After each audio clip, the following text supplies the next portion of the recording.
Salut à tous! Alors que depuis quelques mois DC Comics avec Batman v Superman et Suicide Squad semblait dominer la scène des films de super-héros, Marvel a de nouveau frappé fort. En effet, mercredi, alors que j'étais en pleine écriture de mon analyse du trailer de Legends of Tomorrow, j'ai appris une nouvelle formidable. La première bande-annonce officielle du prochain Captain America Civil War a été dévoilée, finalement. Dans cette vidéo, je ferai donc une analyse détaillée de ce trailer tant attendu et qui a su se faire attendre. Attention, comme toujours, cette analyse peut contenir des spoilers si mes théories se confirment à la sortie du film. Libre à vous de poursuivre ou non votre visionnage. Pour rappel, j'avais fait une vidéo sur Civil War, une sorte de reconstitution de la bande-annonce présentée lors de la D23 Expo, telle qu'on nous l'a rapportée. Je vous conseille d'aller y jeter un coup d'œil. What do we do? We fight.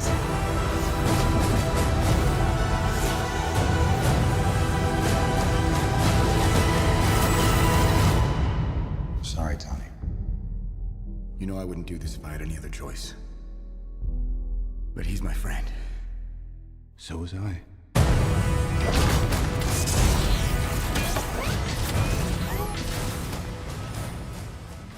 Avec l'arrivée du trailer, ont également été dévoilés des posters bien sympathiques, mais surtout le synopsis officiel du film.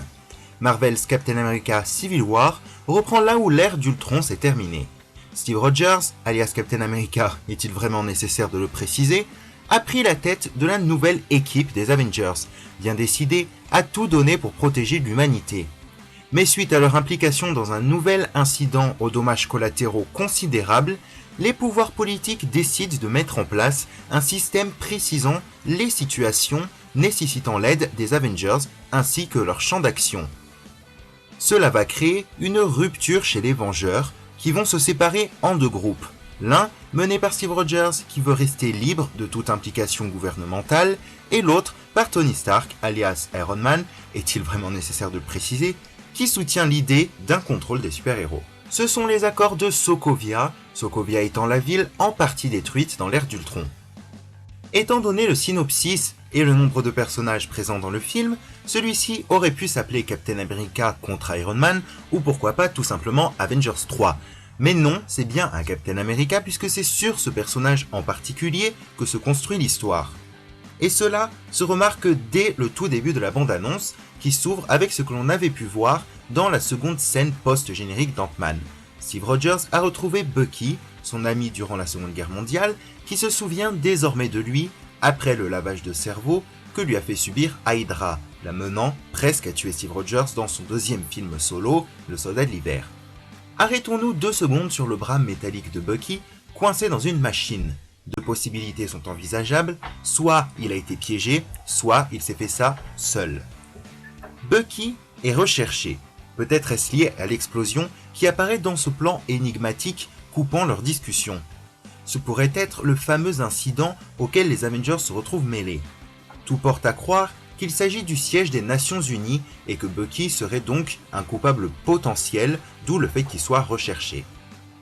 Ce que l'on retiendra en tout cas, c'est que Steve Rogers est prêt à protéger son ami de ceux qui lui veulent du mal, sans doute car il ne veut pas le perdre une deuxième fois. Poursuivons avec Captain Marvel. Non, non, oui. Captain Marvel donc, qui aura son film solo dans... Je ne sais plus dans quelle année parce que le futur Spider-Man a tout décalé, enfin bref, Captain Marvel qui aura son film solo un jour et semble être visible non pas une, mais 2 fois sur les pages de comics du logo Marvel. Est-ce un indice de sa première apparition, peut-être dans Civil War? Wait and see. Le discours du général Thunderbolt Ross était également présent dans le trailer rapporté de la D23 Expo. Il annonce à Steve Rogers que si certaines personnes le considèrent comme un héros, d'autres le voient plutôt comme un justicier et en ont peur. Comme je l'ai dit dans ma description du trailer de la D23 Expo, il est possible que le général Ross soit une des personnes à l'origine des accords de Sokovia, qui proposent donc de contrôler les super-héros et sont matérialisés ici dans les mains de Scarlet Witch, la sorcière rouge a priori. En tout cas, Thunderbolt dit clairement que le monde ne peut plus tolérer le pouvoir illimité qui est confié aux Avengers. Au cas où vous ne le sauriez pas, le général Ross est un personnage de Hulk qui lui ne devrait pas apparaître dans Civil War, mais plus tard dans Thor Ragnarok. C'est sans doute suite aux mystérieux incidents et aux accords de Sokovia que Captain America et Falcon se voient retirer leurs costumes respectifs ici. Face à eux, sur ce plan, se tiennent le personnage, interprété par Martin Freeman, décrit comme une sorte d'intermédiaire entre les héros et le gouvernement, et Sharon Carter, agent du SHIELD et nièce de la fameuse Peggy Carter. Cette scène se déroule, a priori, dans le quartier général des Avengers, inauguré à la fin de l'ère d'Ultron. Quand Tony Stark apparaît, c'est portant sa nouvelle armure inspirée des comics Civil War, la Bleeding Edge. Celle-ci n'est plus alimentée par un, mais plusieurs Arc Reactors, à l'image de l'Hulkbuster. Les deux équipes d'Avengers s'affrontent ensuite dans l'enceinte d'un aéroport allemand. A noter que Scarlet Witch est désormais capable d'utiliser sa magie pour voler. Parmi les absents dans cette scène de combat et même de l'intégralité du trailer, on peut compter la Vision et Ant-Man, des personnages nouveaux apparus dans les deux derniers films Marvel en date. Black Panther apparaît pour la première fois à l'écran dans cette bande-annonce et à 2 reprises. La première fois, c'est lors de la bataille de l'aéroport où son appartenance au camp d'Iron Man semble évidente. On le voit en effet donner un double coup de pied magistral à Bucky qu'il poursuit plus loin dans un tunnel. Cela semble confirmer la rumeur selon laquelle Black Panther serait lui aussi à la recherche du soldat de l'hiver. Mais le rôle de la Panthère Noire reste encore à déterminer. Le métal sur son costume pourrait bien être du vibranium, comme le bouclier de Captain America, puisque ce métal, le plus précieux et le plus rare au monde, se trouve à Wakanda, son pays d'origine. Wakanda a déjà été exploré en partie dans l'ère d'Ultron, et le sera peut-être de nouveau dans Civil War. En effet, la scène du marché, qui nous est parvenue par des fuites sur le tournage et était présente dans la bande-annonce de la D23 Expo, oppose Crossbones et ses hommes aux Avengers dans un décor a priori africain. La bande-annonce se termine sur le combat inégal opposant Iron Man seul à Steve et Bucky.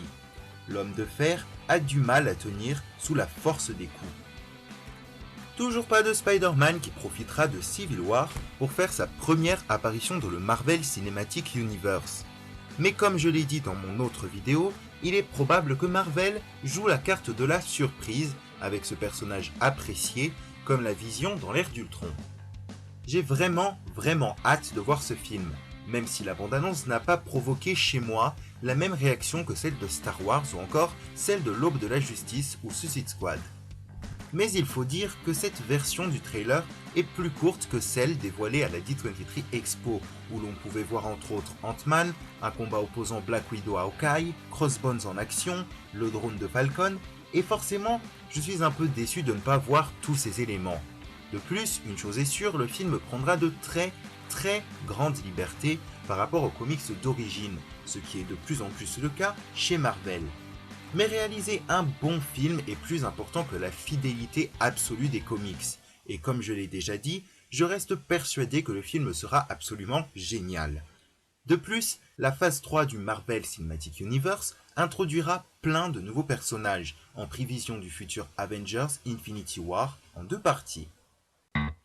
Merci d'avoir regardé cette vidéo jusqu'au bout, je vous invite à découvrir d'autres vidéos sur ma chaîne et à vous abonner, je reviendrai bientôt avec du nouveau contenu.